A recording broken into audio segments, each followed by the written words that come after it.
इस वीडियो में हम बात करेंगे विद्युत उपकरणों की शक्ति और उनकी विद्युत खपत के ऊपर आधारित कुछ प्रश्नों के बारे में। तो देखिए यहाँ पर एक प्रश्न हमारे पास में है। एक एसी पर 2 किलोवाट अंकित है।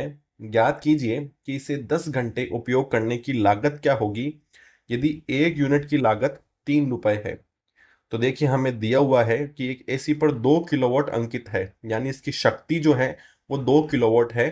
और यदि इसको 10 घंटे उपयोग में लिया जाए तो कुल लागत क्या होगी हमें बताना है, जबकि एक यूनिट की लागत हमें 3 रुपए दी हुई है।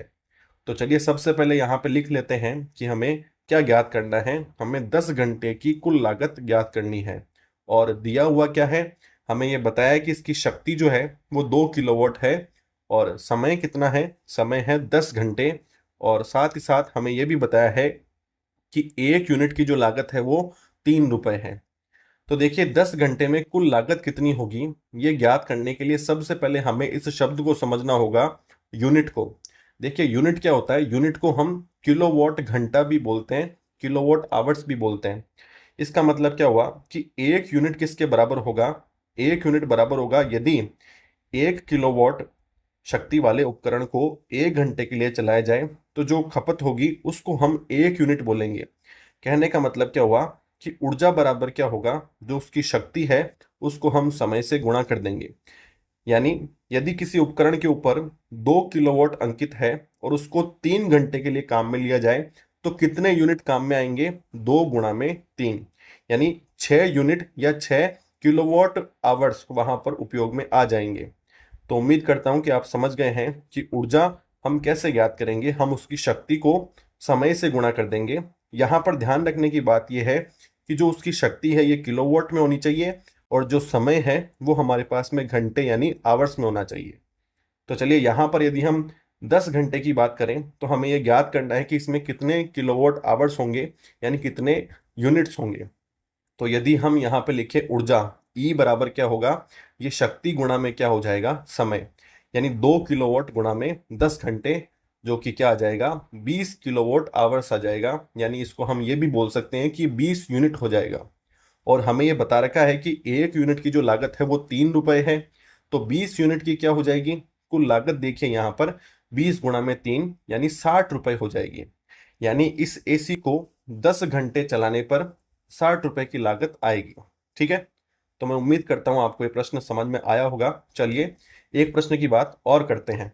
देखिए यहां पर क्या है, एक बल्ब पर 20 वाट अंकित है जिसे प्रतिदिन 5 घंटे उपयोग में लिया जाता है। इसे 30 दिन उपयोग करने पर कुल लागत ज्ञात करें यदि प्रति यूनिट लागत 4 रुपए है। देखिए यहां पर हमें क्या बोला है कि एक बल्ब की शक्ति 20 वाट है और इसके 30 दिन की लागत हमें ज्ञात करनी है, जबकि एक दिन में इसको 5 घंटे चलाया जाता है। और यह भी बताया है कि जो एक यूनिट की लागत है वो यहाँ पर इस बार 4 रुपए है। तो चलिए ठीक वैसे ही हम लिख लेते हैं कि हमें क्या ज्ञात करना है, हमें 30 दिन की कुल लागत ज्ञात करनी है। और दिया हुआ क्या है, दिया हुआ है कि इसकी शक्ति यानी पी जो है वो 20 वाट है। ठीक है, और यदि हम बात करें समय की तो एक दिन में इसको 5 घंटे उपयोग में लिया जाता है। और जो है 30 दिन की बात हमें यहाँ पर करनी है, तो ये 30 दिन के लिए हमें यहाँ पर बात करनी है। ठीक है, साथ ही साथ हमें ये भी बताया है कि जो एक यूनिट की लागत है वो 4 रुपए है। तो अब देखिए यहाँ पर कुल खपत ज्ञात करने के लिए हमें कुल यूनिट निकालने होंगे। और कुल यूनिट का मतलब क्या हुआ, कुल किलोवाट आवर्स कितने हैं वो हमें ज्ञात करना होगा। लेकिन शक्ति जो है वो हमें वॉट में गिवन है, ये किलोवाट में नहीं है। तो पहले इसको किलोवाट में बदलना पड़ेगा। तो चलिए यहाँ पे देखते हैं। हमें पता है कि 1 किलोवाट जो है वो 1000 वॉट्स के बराबर होता है।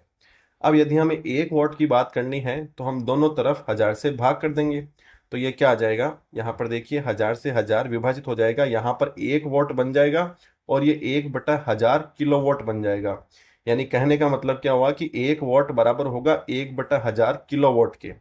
तो ये जो शक्ति यहाँ पर वाट में दे रखी है हमें, यदि इसको किलोवाट में बदलना चाहें तो 1 वाट की जगह पर हम रख देंगे 1/1000 किलोवाट।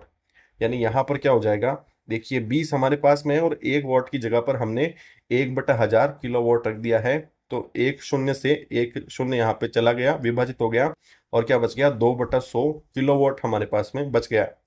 और देखिए इस प्रकार ये जो शक्ति है ये हमारे पास में किलोवाट में आ चुकी है। अब यदि हम बात करें समय की, तो समय देखिए एक दिन में 5 घंटे ये उपयोग में आता है और 30 दिन के लिए आता है। तो कुल समय कितना हो जाएगा, कुल समय हमारे पास में 150 घंटे हो जाएगा। तो अब देखिए शक्ति हमारे पास में किलोवाट में आ चुकी है और समय जो है वो हमारे पास में घंटे में आ चुका है। तो हम ऊर्जा यहाँ पर ज्ञात कर सकते हैं। तो ऊर्जा बराबर क्या हो जाएगा, ऊर्जा बराबर शक्ति और गुणा में समय हो जाएगा।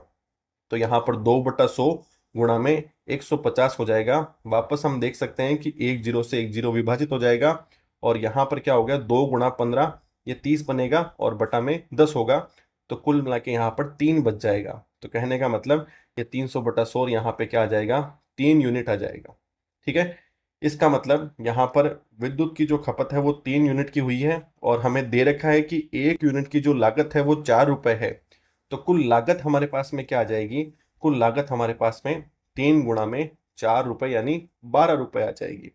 तो इस प्रकार हम ये देख सकते हैं कि हम किसी भी उपकरण से अगर उसकी शक्ति हमारे पास में है और उसका कितना उपयोग हुआ है, ये समय यदि हमारे पास में है, तो कुल विद्युत खपत कितने रुपए की होगी, उसकी लागत क्या होगी, ये हम ज्ञात कर सकते हैं।